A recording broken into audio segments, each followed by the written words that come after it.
안녕하세요. 유기입니다. 주말 눈이 많이 올 것이라는 보도에 살짝 긴장하기도 했는데 비로 와서 다행이었다 싶네요. 날씨는 생각보다 춥진 않지만 겨울로 한 발 더 깊이 들어가는 느낌입니다. 이번 주에도 송년회가 두 건이나 있고 한 해를 마무리하는 시점이 다가오니 만나야 할 사람들이 많아지는 것 같습니다.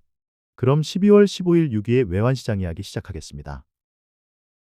비가 많이 올 것이라는 일기예보를 보고 큰 우산과 제법 두툼한 장화까지 신고 나왔는데 결국 보슬비에 그친 느낌이라고 할까요?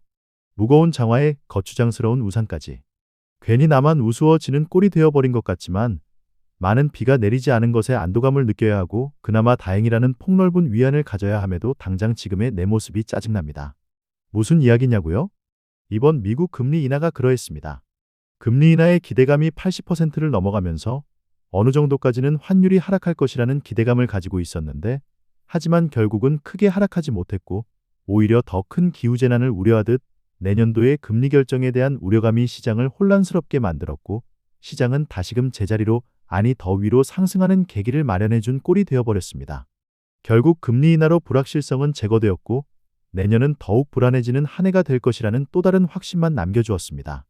캐나다, 호주에 이어 이번 주 유럽 역시 금리 인하에 대한 기조가 끝이 나고 오히려 내년에는 금리 인상을 고려해야 할지도 모른다는 이야기가 나오고 있습니다. 이에 미국마저도 이젠 금리 인하의 기조를 정리하고 최소한 여기에서 멈춰서 지켜보던지 아니면 금리가 턴을 해야 할지도 모른다는 의견이 나오고 있습니다. 하지만 여전히 트럼프와 미국 정부는 금리 인하를 이어가기 위해 차기 연준의장 후보자의 사전 예고도 그렇고 시장에 대한 압박도 그렇고 분위기를 계속 아래로 몰아가고 있는 모습입니다. 물론 미래의 예측은 가능하지만 그 결과는 아무도 모르는 것이기에 정답이라는 것은 없을 것입니다. 하지만 그만큼의 반대 의견과 신중론이 많아진다는 것은 새로운 시각이 필요해 보인다는 것일 것입니다. 이번 주는 목요일 밤 영국과 유럽연합의 금리 결정이 있습니다. 영국은 인하를, 유럽연합은 동결을 예상하고 있습니다. 그리고 금요일인 19일 점심 일본의 금리 결정이 있습니다. 거의 100% 금리 인상의 분위기로 몰아온 만큼 인상할 것으로 보여집니다. 그렇다면 지난주에도 언급했듯이 캐리트레이딩 청산이 나와서 엔화가 강세로 내려갈 것인가에 대한 부분이 또 너무 지나친 기대감이 되지 않을까 걱정이 됩니다. 일본이 금리를 인상하면 결국 환율은 강세로 간다는 것입니다. 이는 달러 약세를 원하는 엔화 따라 어느 정도 강세로 움직인다고 봐야 할 것입니다. 하지만 지금의 시장 움직임은 이러한 펀더멘털적인 요인보다는 수급 불균형과 시장의 심리에 달려있는 것 같습니다. 업체의 내고 물량은 여전히 불안한 환율의 시장으로 나오지 않고 있고 해외 투자 자금의 빠져나감은 여전히 증가하고 있는 모습입니다.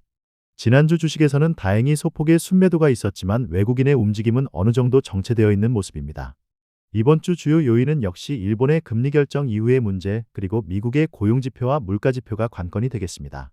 예상은 주 후반의 금리 결정이라 주초는 1460원대 후반에서 1475원 사이의 눈치보기 장이 될 것 같고 금요일 점심 이후 시장은 변동성이 커질 것 같습니다. 결국 우리나라 시합에 일본의 구원이 간절해지는 모습인 것 같습니다. 이번 주 주요 경제 일정 살펴보겠습니다. 역시 먼저 언급한 대로 18일 밤 영국의 금리 결정이 있습니다. 현행 4%에서 3.75%로 0.25% 인하할 것으로 예상하고 있습니다. 금리 결정에 있어 조금은 여유가 있는 모습입니다. 그리고 유럽연합의 금리 결정도 있습니다. 현행 2% 동결을 예상합니다. 물가에 대한 부담과 프랑스 등 제반 국가들의 혼란함도 그렇지만 올해 초 예상한 중립금리가 2%대였기에 어느 정도는 중립금리 수준에 도달해 있어 향후 지켜보는 쪽으로 계속 유지되지 않을까 합니다. 그리고 19일 낮 12시 일본의 금리 결정이 있습니다. 0.25% 인상의 0.75%가 될 것 같습니다. 일본 역시 연초 언급했던 중립금리 수준이 1% 내외이기에 점점 중립금리에 다가가고 있습니다. 향후 금리 인상은 더욱 신중할 것 같습니다. 금리 결정 이후 시장의 반응이 어떻게 나타날지 지켜봐야겠습니다. 미국은 고용지표와 소비자 물가지표 그리고 개인소비 지출 발표가 있습니다. 고용은 여전히 불안할 것으로 그리고 물가는 소폭의 인상 혹은 이전과 비슷한 수치를 보일 것으로 보고 있습니다. 이번 미국의 금리 결정 이후에 언급되었던 내용과 비슷한 분위기일 것 같습니다. 미국 역시 중립금리를 3.5% 수준으로 고려했던 만큼 향후 금리 인하에 대한 여지는 크지 않는 수준까지 왔다. 여기서 고용이나 물가가 한쪽으로 크게 불안한 모습을 보이지 않는다면 현재의 수준은 내년 상반기까지 이어지지 않을까 생각하고 있습니다. 이번 주 미국의 주요 지표들도 주 후반으로 몰려 있어 일본 금리 결정 분위기와 맞물려 주 후반에 변동성이 커질 수 있는 한 주가 될 것 같습니다. 이상으로 12월 15일 주간 외환시장 분석 마치겠습니다. 시장의 불확실성은 조금씩 제거되어 가는 모습이지만 향후 예측은 더욱 힘들어지는 모습입니다.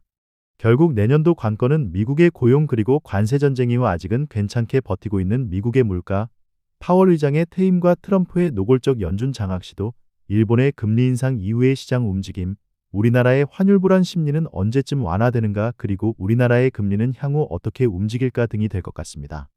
따로 한번 정리해 보겠습니다. 12월도 어느덧 반이 지나왔고 올해도 이젠 15일 정도밖에 남지 않았네요. 그럼 한 주 잘 보내시고 만날 수 있는 사람은 한정적이고 그리운 사람만 많아지는 12월. 잘 마무리하시기 바랍니다. 그럼 다음 주 22일 인사드리겠습니다.